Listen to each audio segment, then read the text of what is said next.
Testing of Hyundai HGN16 ACB.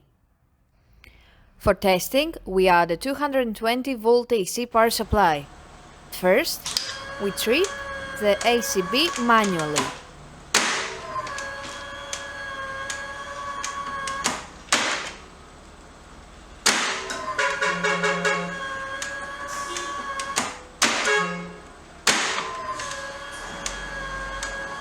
Then, we trip the ACB with the help of the UVT. Afterwards, we perform a short time delay test and we see that the air circuit breaker trips almost instantly.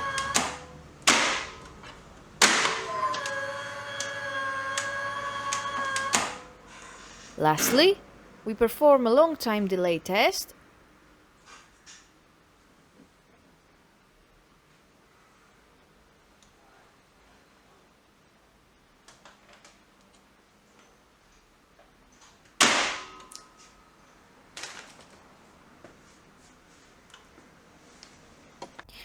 It is now clear that the air circuit breaker is working successfully and is ready to be delivered to the customer.